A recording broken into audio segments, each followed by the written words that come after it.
She had never walked before, and the millionaire caught the nanny forcing his daughter to stand up.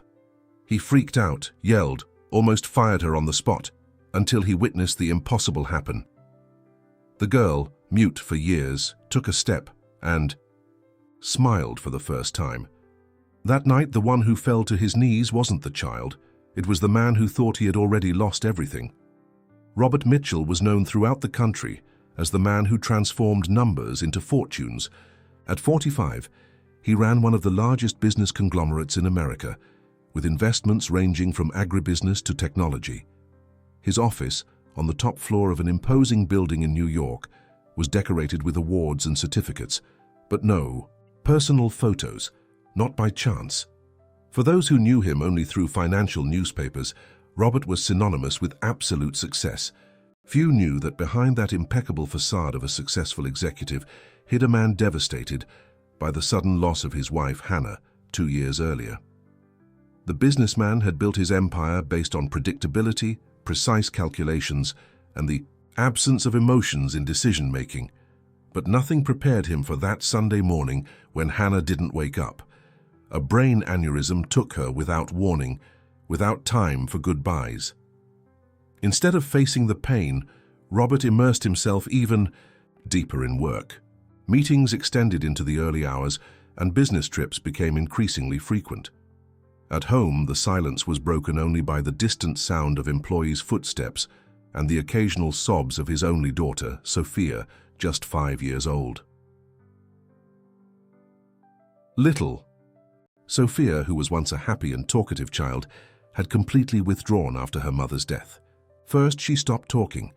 Then, inexplicably, she stopped walking. Doctors diagnosed a severe emotional blockage, but no treatment seemed to have any effect. The girl spent her days clutching a small stuffed lion, the last gift from Hannah, before she departed. On the morning our story begins, the New York sky was laden with grey clouds, reflecting Robert's mood as he entered Dr. Margaret's office, the 12th specialist he had consulted for Sophia's case. "Mr. Mitchell, understand that your daughter's condition cannot be solved with medications or conventional therapies alone. Sophia needs constant emotional connection, human warmth, emotional security." Robert pinched the bridge of his nose, containing his irritation. "Doctor, with all due respect, I've heard this before. I've hired the best specialists in the country, invested in state-of-the-art equipment for her room. I have 3 nurses, working in shifts. What more could I do?" The doctor sighed, looking directly into the eyes of this man, who seemed as distant as his daughter. "Be present, Mr. Mitchell, not just physically." Across town, in a small apartment in Queens, Lucy, Oliver woke up startled by the alarm clock. She had slept only 4 hours after an exhausting shift as a waitress at a luxury restaurant. At 28, the newly graduated physiotherapist worked 3 jobs to support her mother, Mrs. Cindy, who suffered from heart problems, and her younger brother, Luke, a 16-year-old teenager. "Mom, did you take your medicine?" she asked while preparing a simple coffee in the cramped kitchen. Mrs. Cindy nodded, observing her daughter's deep, dark circles. "Lucy, you can't continue like this. You're working yourself to death." "It's temporary, Mom. Soon I'll get physiotherapy patients, and I'll be able to quit at least one of my side jobs." She smiled, hiding her concern about the bills piling up on the table. Since her father had passed away, the victim of a workplace accident 3 years earlier, the family had faced increasing financial difficulties. The insurance barely covered the debts left behind, and the pension was insufficient for basic needs, especially with Mrs. Cindy's treatments. Lucy gulped down her coffee quickly and grabbed her purse. "I have an interview for a position as a child caregiver. Mrs. Rose, that customer at the restaurant who always compliments my service, recommended me. She said it's for her best friend's granddaughter, a child with motor problems." "Caregiver? But what about your physiotherapy training?" "It seems that was a plus for the position, and the salary is 3 times what I make at all 3 jobs combined." Exiting the subway, Lucy checked the address once more.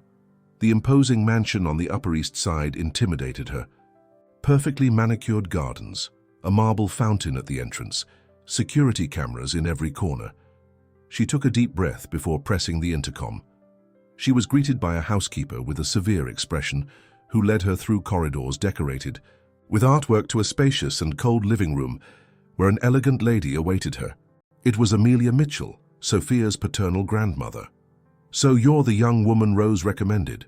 Amelia's voice was soft, contrasting with the austerity of the environment. "I have good references about you, even though your experience with children is limited. I graduated in physiotherapy a year ago, ma'am. I have a specialization in pediatric motor rehabilitation, although I haven't been able to fully work in the field yet." Amelia smiled, as if she had found exactly what she was looking for. "Perhaps fate has brought you to us, my dear. My granddaughter doesn't just need someone to feed and keep her clean. She needs someone to help her find her way back to the world." The conversation was interrupted by Robert's arrival.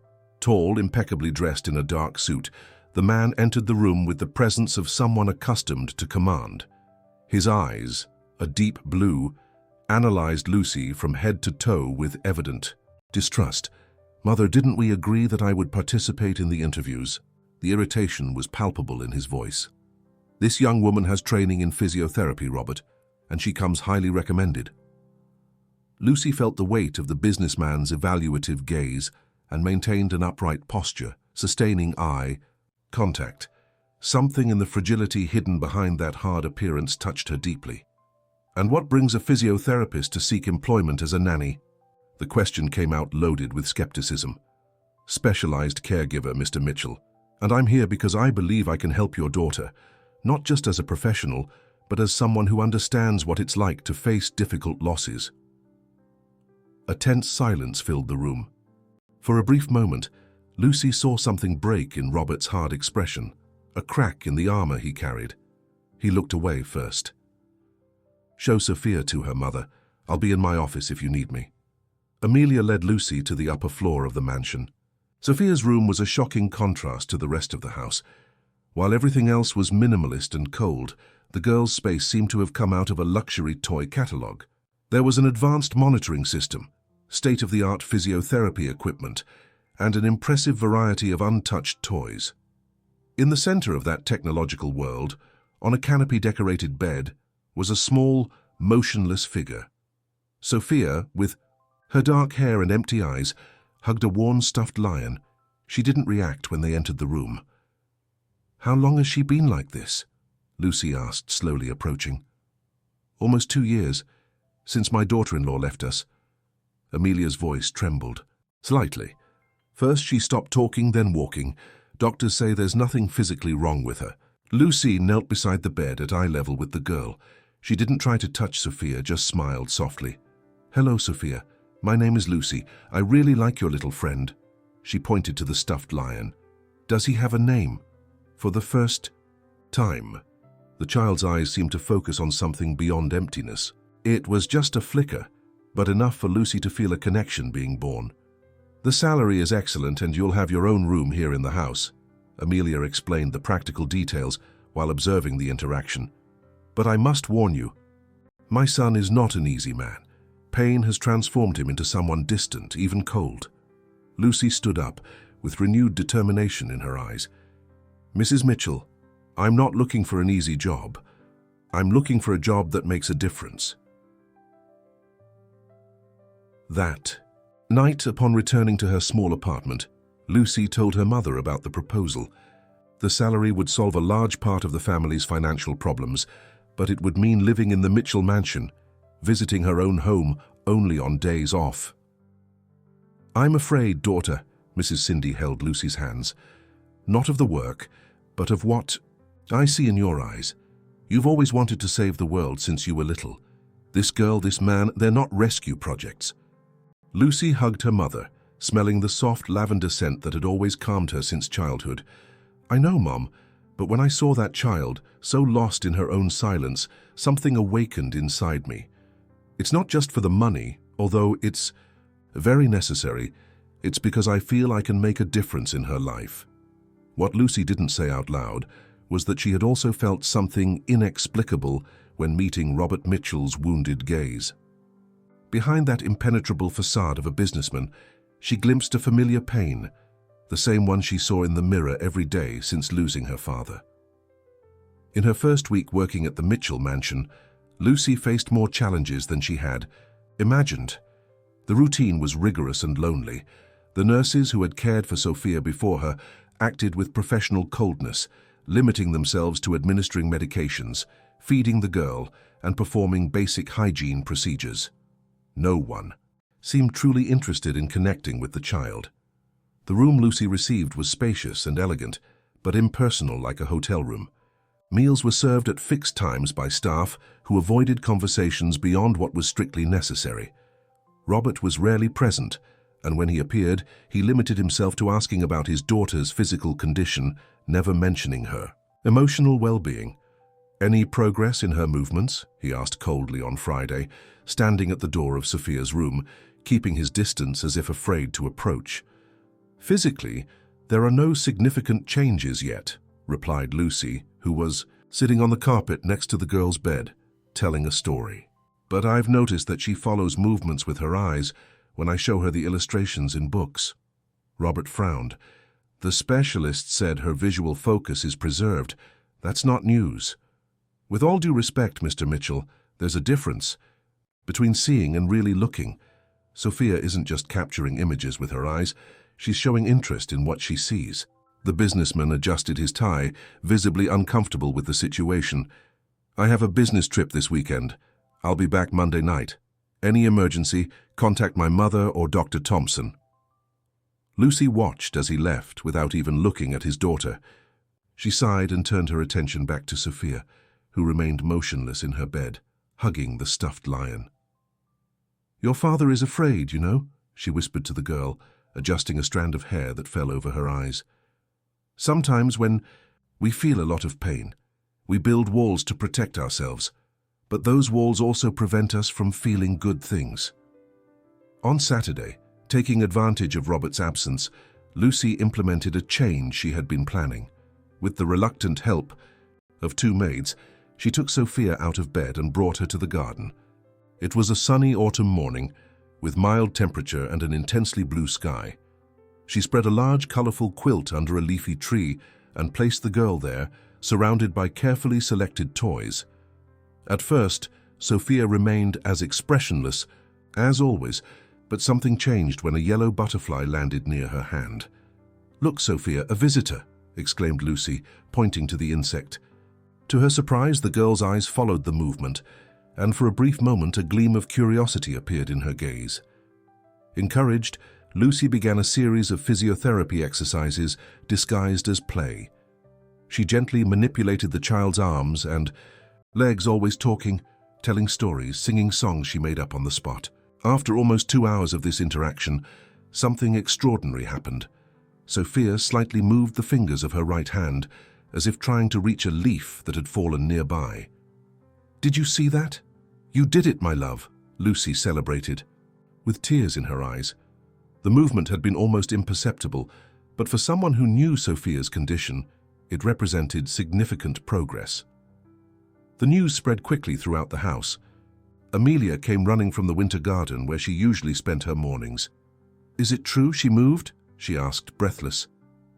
"It was a small movement but intentional," confirmed Lucy, radiant. "I believe that being out here, feeling the sun, the wind, hearing the birds, this is awakening something in her."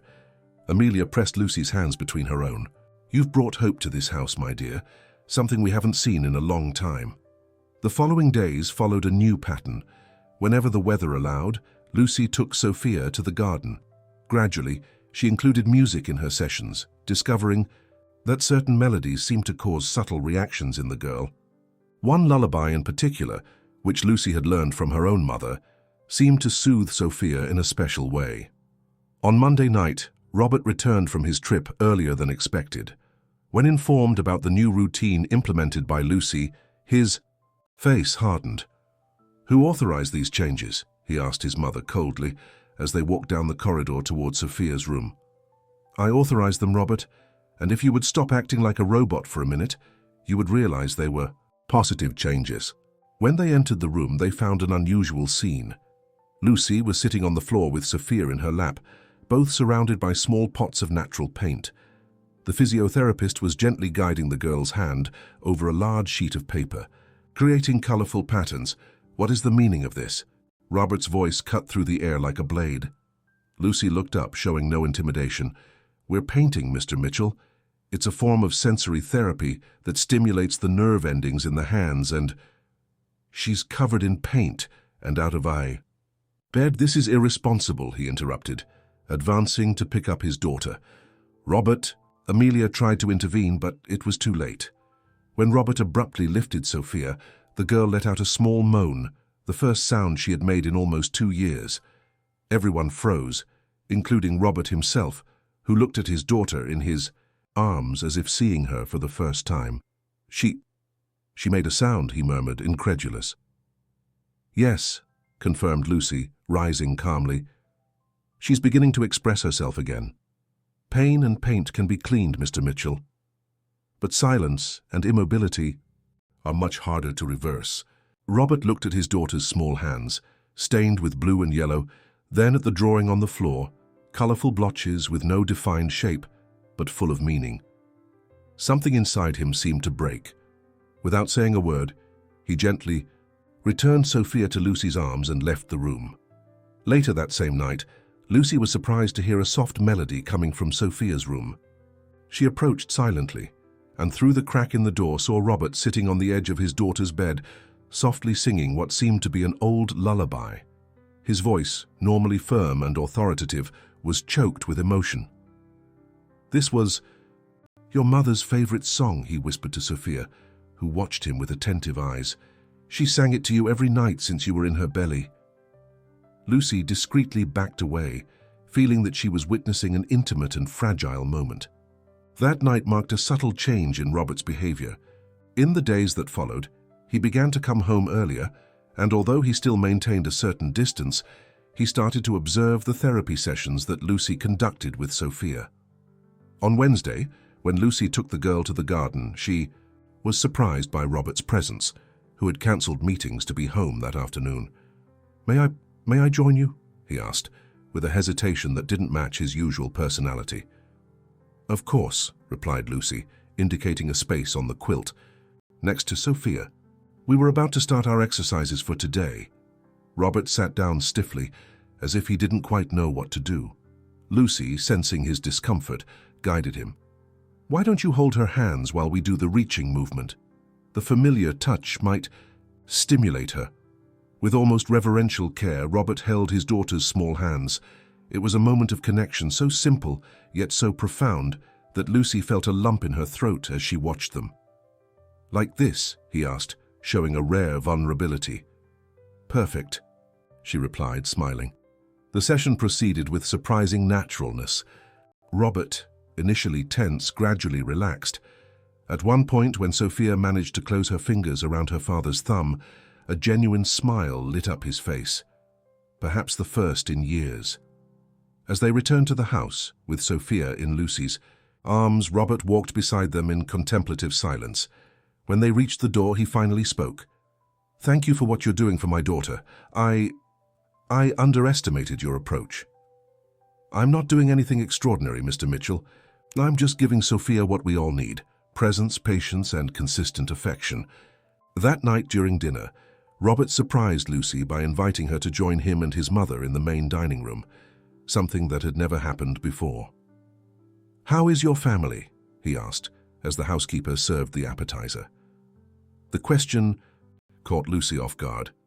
"They're well as can be expected. My mother still struggles with heart problems, and my brother is in his last year of high school. You mentioned in the interview that you understand what it's like to face difficult losses."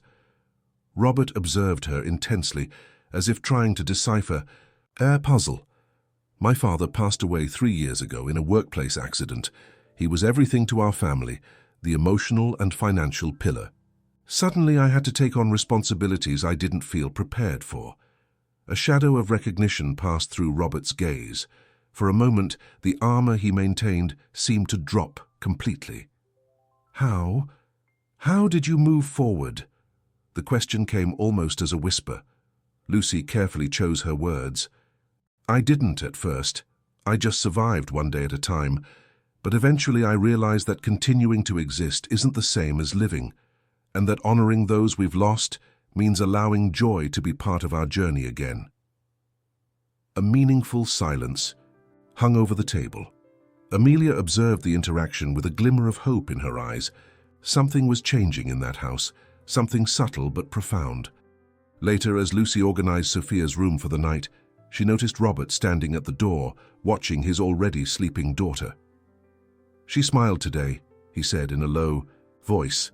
"When we were in the garden, it was just for a second, but I'm sure I saw it."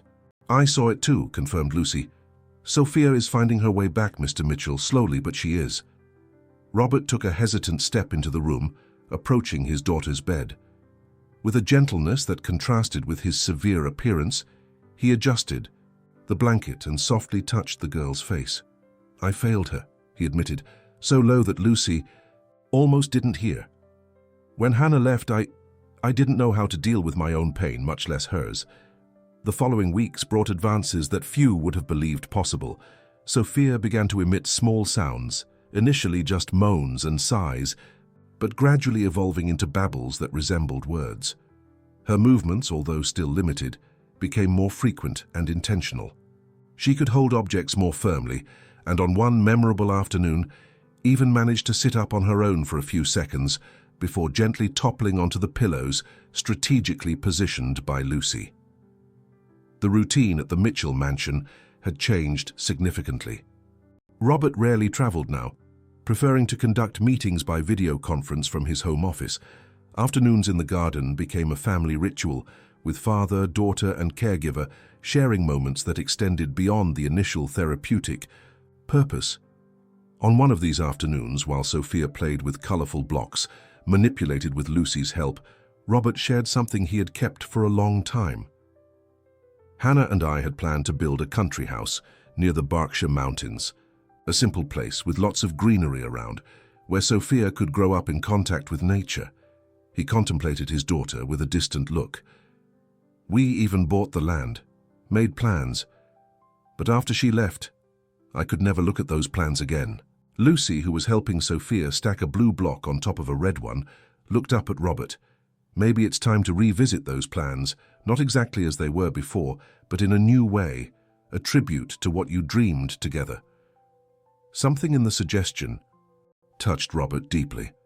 That same night, he unearthed the old blueprints and projects from a box stored at the back of his closet. Opening it, he also found photos, letters, and mementos he had avoided confronting for years. For hours, sitting on the floor of his room, he allowed himself to relive memories and finally cry for the loss he had never truly faced. The next morning, when he found Lucy preparing breakfast for Sophia, Robert seemed different. There was a lightness to his shoulders, as if an invisible weight had been partially removed. "I was thinking of visiting the land in the Berkshires this weekend. I believe it would be beneficial for Sophia to change environments for a few days. You would accompany us, of course, to continue with the therapy sessions." The proposal surprised Lucy, who felt a strange mixture of professional enthusiasm and personal apprehension. In recent weeks, her relationship with Robert had evolved. From distant respect to a delicate complicity. There were moments when their gazes crossed for too long, or when their hands accidentally touched during exercises with Sophia, generating a silent tension that both pretended not to notice. "Of course, if you believe it will be good for Sophia," she maintained a professional tone, though her heart inexplicably accelerated. The small trip was planned with the meticulous care characteristic of Robert. A van adapted for Sophia's comfortable transport, emergency medical equipment, and an advanced team sent to prepare the house that existed on the property, a simple construction that initially served as support for future projects, but which would now be their temporary accommodation. Sophia's reaction upon arriving at the location exceeded all expectations. The girl, normally contained even in her best moments, showed visible excitement when placed on a rug on the porch that offered a view of a verdant valley. Her eyes scanned the landscape with genuine curiosity, and her lips moved as if trying to form words to express what she felt. "She loves this place," commented Lucy, sitting next to the girl. "Look how attentive she is to everything." Robert, who was observing the scene leaning against the doorframe, slowly approached and sat on the other side of his daughter. "Hannah used to say there was something magical about this valley. She believed the energy here was different, more healing, so to speak." He smiled, a little embarrassed. I was always skeptical about these things, but now I wonder if she wasn't right. That weekend marked a turning point in Sophia's recovery journey. Away from the rigid structure of the New York mansion, in an environment full of natural stimuli, the girl seemed to blossom. On Sunday, during an improvised picnic near a small spring, she pronounced her first word in almost 2 years: water. It was just a whisper, almost inaudible, but enough for both Lucy and Robert to freeze in place, looking at each other in shock, and then at Sophia, who was pointing with a trembling finger at the small stream. You spoke, my love," Robert asked with a choked voice. "Water," repeated Sophia, a little more clearly this time. Lucy covered her mouth with her hands, containing a sob of joy. Robert, unable to contain his emotion, pulled his daughter into a careful embrace, tears flowing freely down his face. "That's right, my princess. It's water. You're right." He looked up at Lucy, who was also crying. "Did you hear? She spoke." Impulsively, Robert extended his free arm and pulled Lucy into the embrace, creating an intimate circle that seemed to contain the entire universe at that moment. It was a spontaneous gesture, born of pure joy, but one that left them intensely aware of each other when they finally separated. The return to New York on Monday was marked by an atmosphere of contained celebration. Amelia couldn't hide her tears when Sophia called her grandma during dinner. The news of the girl's extraordinary progress spread quickly, reaching the ears of Dr. Margaret, who requested an immediate consultation to reassess the case. "It's truly remarkable," commented the doctor after examining Sophia.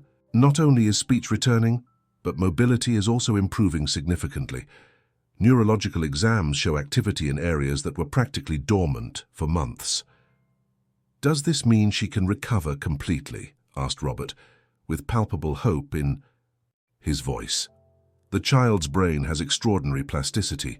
With continued appropriate therapy and especially maintaining this emotionally nurturing environment you've created, I believe the chances are excellent." Life finally seemed to be getting back on track for the Mitchell family.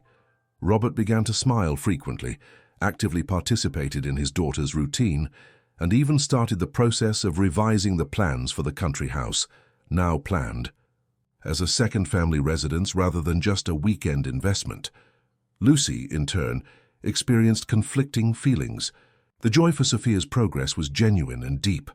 However, the more the girl advanced, the closer came the moment when her services would no longer be needed. The idea of leaving this family, especially now that she had become so connected to them, caused a pain she hadn't anticipated.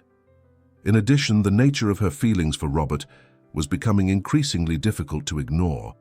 What had begun as professional admiration and empathy for his pain had evolved into something more complex.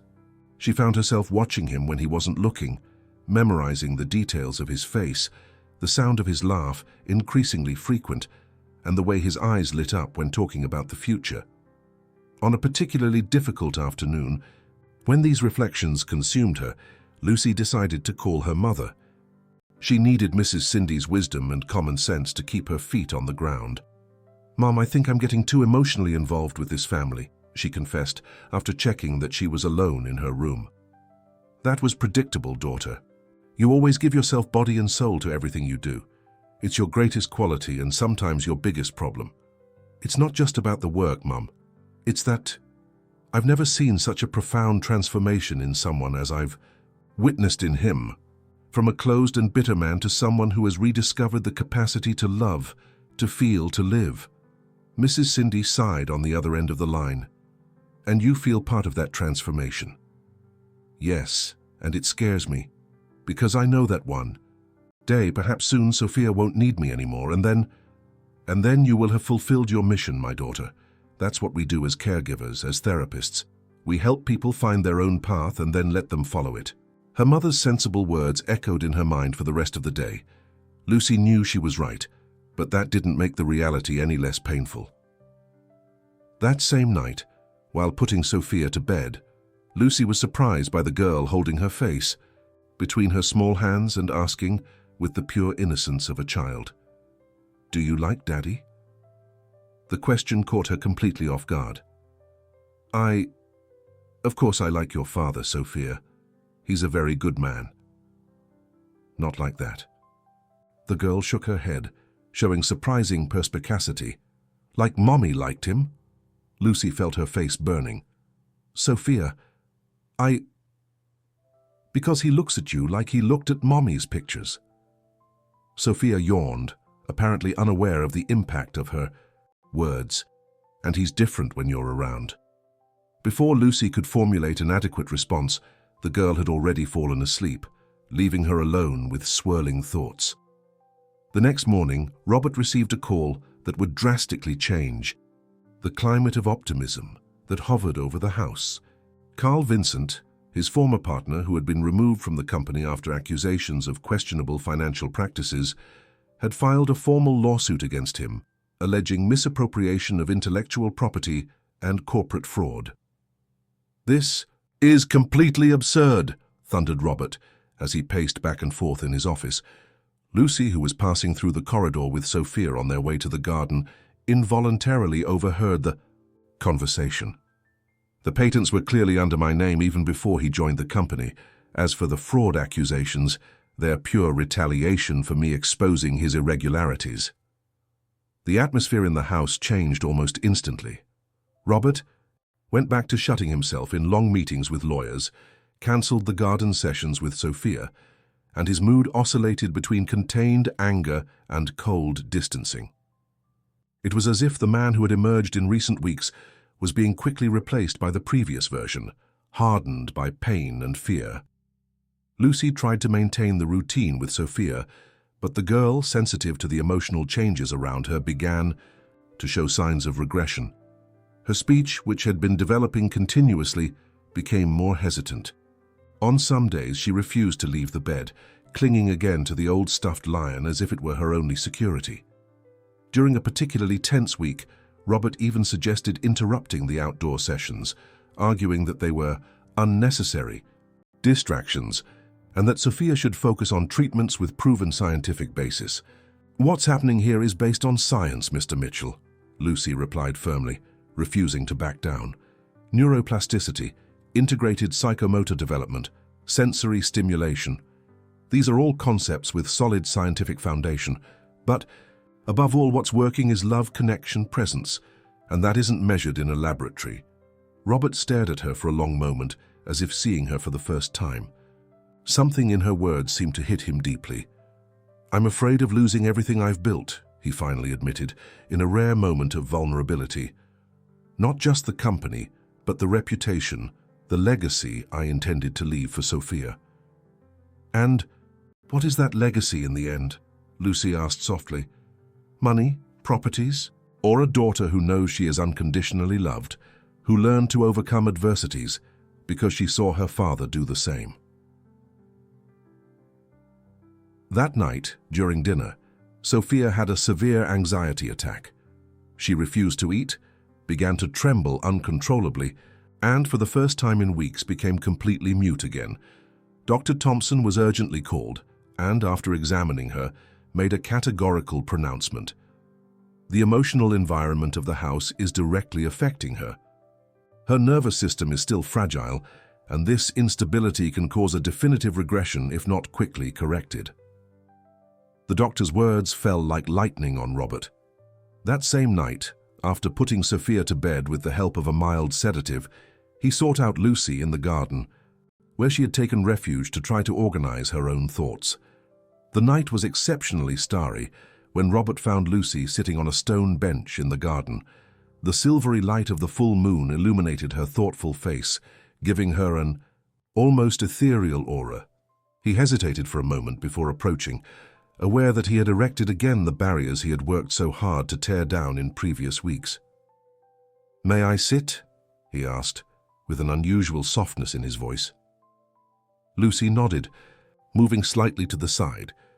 The silence between them was laden with unspoken words, contained feelings, unconfessed fears. "I've been making the same mistake repeatedly," Robert finally spoke, looking at the starry sky instead of facing her directly. "Whenever I face a challenge, my instinct is to close myself off, protect myself, and in the process I end up hurting those I love most. It's a natural reaction, replied Lucy with gentleness. We're programmed to protect what is valuable to us. The question is, what do you really consider valuable, Robert? It was the first time she called him by his first name, without the formal Mr. Mitchell, and both noticed the change. There was an intimacy in that simple gesture that made it impossible to maintain the old barriers. When Hannah left, he continued, after a moment of reflection, I felt as if the ground had disappeared from under my feet. Everything I believed, everything I had built, suddenly seemed meaningless. Instead of facing that feeling, I immersed myself even more in work, acquisitions, tangible conquests.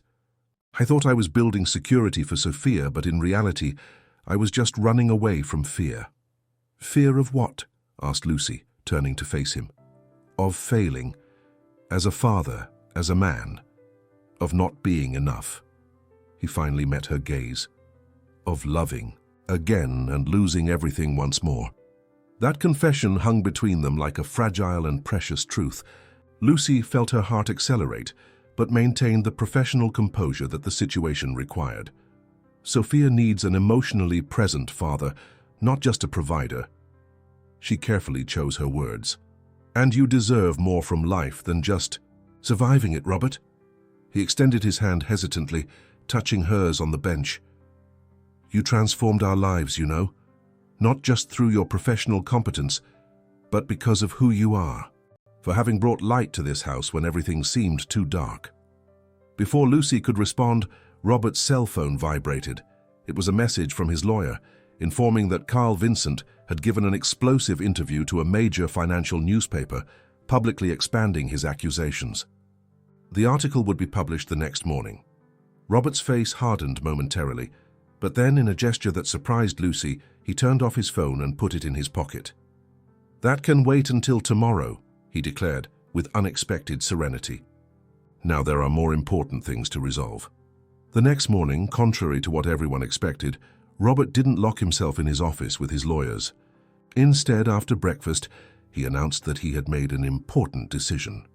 I'm going to sell my majority stake in the company, he declared to a stunned audience composed of Amelia, Lucy, and the main advisors who had been summoned for an emergency meeting. I'll only keep control of the divisions I originally founded even before the partnership with Carl. But son, you built this empire. You can't simply abandon it because of the threats of a dishonest man, protested Amelia. I'm not abandoning it, Mother.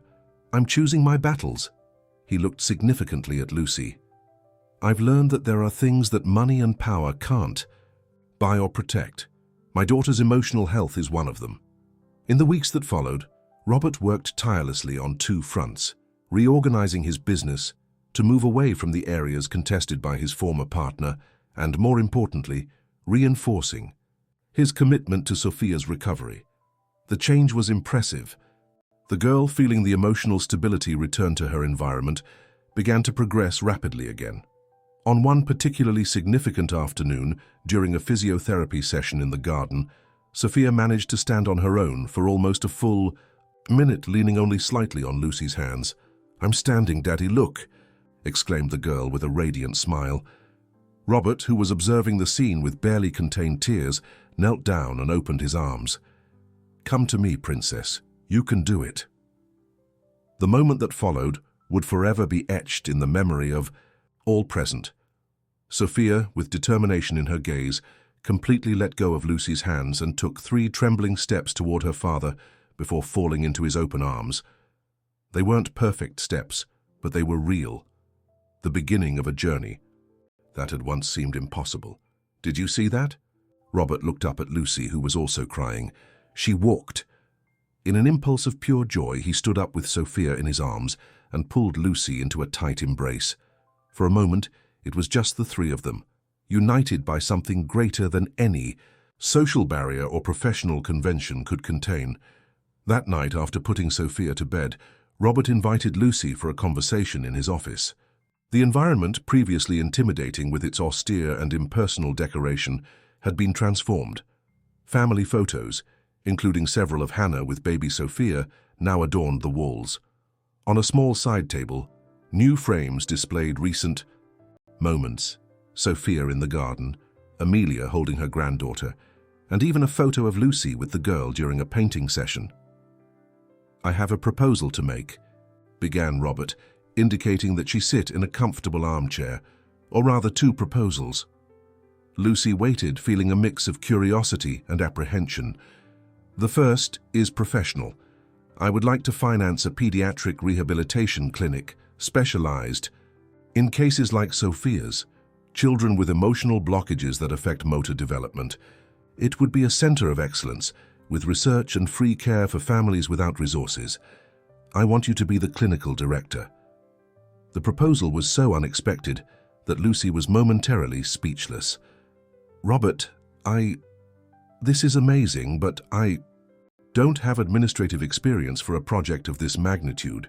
You have the technical knowledge and, more importantly, the sensitivity that no MBA can teach. The rest, we'll learn together." He made a significant pause. "If you want to, of course."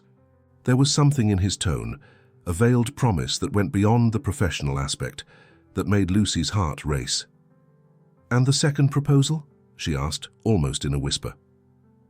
Robert stood up and walked to the window, contemplating the night, her garden for a moment before turning back to her. "Remember the land in the Berkshires. I decided to revive the house project, but with some modifications."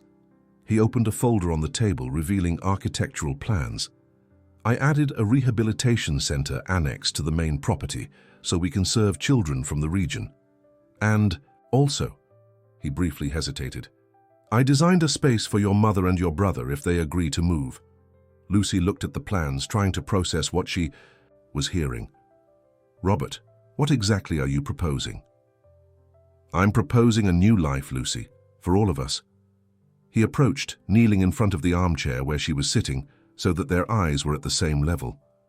"I know it may seem precipitous, that perhaps you think I'm confusing gratitude with other feelings, but the truth is that you not only helped Sophia find her voice and her steps again, you helped me rediscover my humanity." Lucy felt tears forming in her eyes, but didn't hold them back. "I'm afraid, Robert, afraid that one day you'll wake up and realize I'm just the woman who cared for your daughter in a difficult time." He took her hands in his. "And I'm afraid that one day you'll realize I'm just a broken man trying to rebuild his life. But maybe we can be afraid together, one day at a time."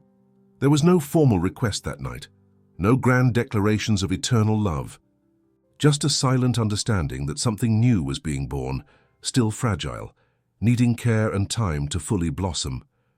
In the weeks that followed, the transformation continued. Robert formalized his departure from the presidency of the conglomerate, maintaining only strategic participations. The lawsuit filed by Carl Vincent was resolved with a settlement that, although financially costly, allowed Robert to keep his reputation intact and preserve what was most important, his peace of mind. Lucy presented the clinic proposal to her mother, who initially showed hesitation about the radical change in their lives. However, after personally meeting Robert and Sophia during a dinner specially organized for this purpose, Mrs. Cindy saw beyond the businessman's material wealth, recognizing in him the sincerity of someone who had learned valuable lessons through pain. "He looks at you the way your father looked at me," she commented to Lucy as they watched Robert playing with Sophia and Luke in the garden. "With respect, admiration, and that special sparkle that can't be faked." The project for the house in the Berkshires progressed rapidly. Robert made a point of involving Lucy in every decision, from the choice of materials to the layout of spaces. During a visit to the property to monitor the beginning of construction, he surprised her with a symbolic gesture. Together, with Sophia's help, they planted a small orange tree sapling near where the main porch would be. "My grandmother always said that planting a fruit tree when building a new house brings prosperity and unity to the family that will live there," he explained, as Sophia threw soil around the plant with her small hands. "I chose an orange tree because they are resilient, long-lasting, and their fruits nourish and heal." Lucy smiled, recognizing the metaphor. "And because they need constant care to fully blossom. Exactly like us," he replied, gently holding her hand. It was in this same location 3 months later that Robert finally made the formal request that had been implicit in every gesture, every look, every moment shared since that night in his office. The orange tree was already showing signs of adaptation to the new soil, with small green shoots emerging among its branches. Sophia, who now walked with ease, although still with the natural caution of someone who recently rediscovered this ability, was running through the garden chasing butterflies, under the watchful eye of Mrs. Cindy and Luke, who had come for the weekend. Robert led Lucy to the tree and, to her surprise, knelt before her, not with a ring in a velvet box as cliché would dictate, but with something much more significant. Sophia's old stuffed lion, now rarely used by the girl, who had found new toys and interests.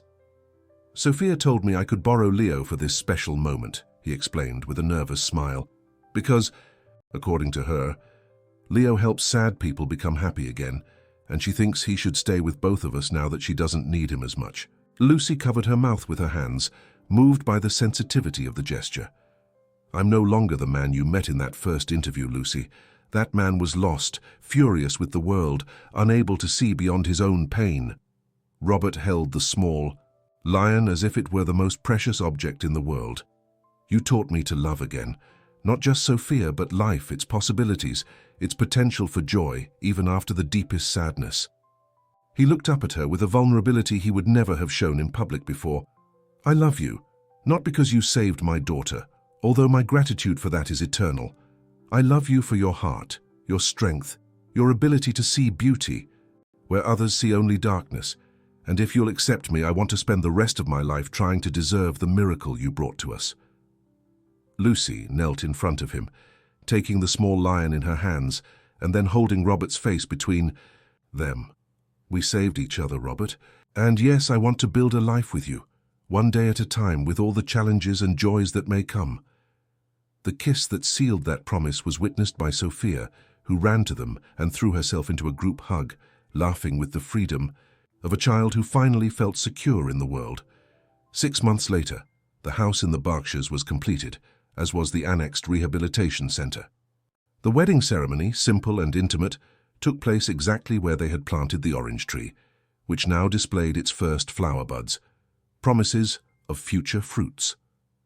Amelia, moved, commented during the reception, "Hannah would be happy, not just to see Sophia recovered, but to know that Robert found the strength to move forward, honoring what they lived together instead of imprisoning himself in the past." The morning after the wedding, Robert found Lucy contemplating the valley from the high porch with the first coffee they shared as husband and wife. "What are you thinking about?" he asked, embracing her from behind. "About how life can surprise us." She turned to face him.